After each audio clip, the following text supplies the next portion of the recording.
जंगल में रात को गौरी कौवी को भूख लगती है।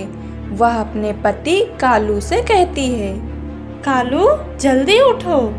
क्या हुआ गौरी, इतनी रात को तुम शोर क्यों मचा रही हो? मुझे जोरों से भूख लगी है, कुछ खाने को दो। गौरी तुम कितना खाती हो, कितनी मुश्किल से खाना लाता हूँ और तुम मुझे थोड़ा सा खाना देकर अपना सारा खा जाती हो, फिर भी तुम भूखी ही रहती हो। कालू मेरा मजाक ना बनाओ, अगर मुझे खाना नहीं खिला सकते तो साफ साफ बता दो, मेरे मायके में खाने की कमी नहीं है।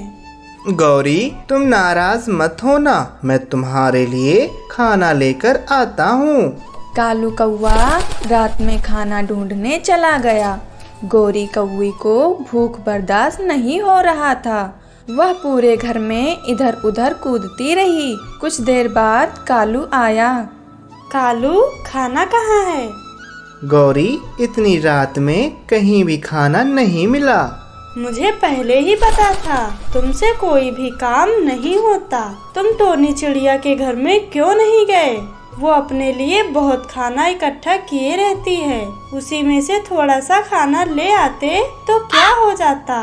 गौरी तुम मुझे चोरी करने को कह रही हो, ऐसा गलत काम मैं नहीं करूँगा।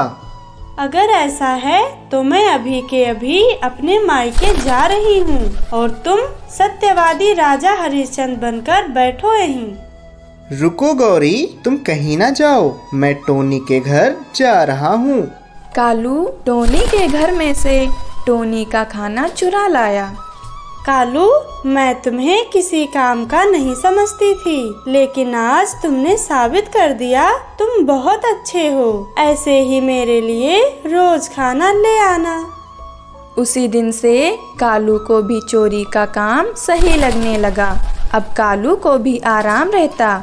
जब सभी पंछी सो जाते तब कालू टोनी के घर में जाकर उसका सारा खाना चुरा लाता था।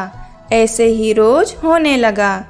एक दिन टोनी अपना अनाज देखी, उसे पहले से अनाज कम लगा।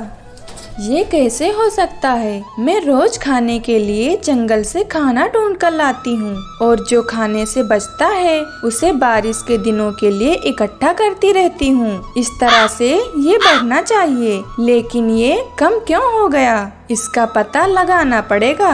टोनी चिड़िया अपने अनाज के पास एक जाल लगा देती है। रात में कालू कौवा अनाज लेने टोनी के घर में आया। वह रोज की तरह अनाज लेके जा रहा था। तभी उसके ऊपर एक जाल गिरता है और वो उसी जाल में फंस जाता है। सुबह टोनी कालू को जाल में देखकर सब समझ जाती है। टोनी अपने दोस्तों को बुलाती है। बबलू, ये कालू मेरा अनाज रोज रात में चुरा ले जाता था, आज पकड़ गया है, इसका क्या करूं? कालू तुम ईमानदार कौवे थे, फिर ऐसी हरकत क्यों करने लगे? बबलू, मेरी पत्नी गौरी का भूख खत्म ही नहीं होता।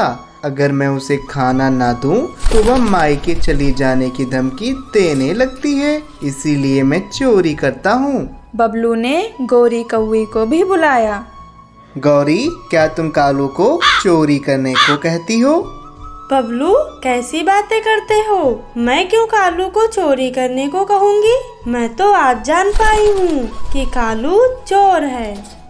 कालू अपनी पत्नी की बात सुनकर हैरान हो गया।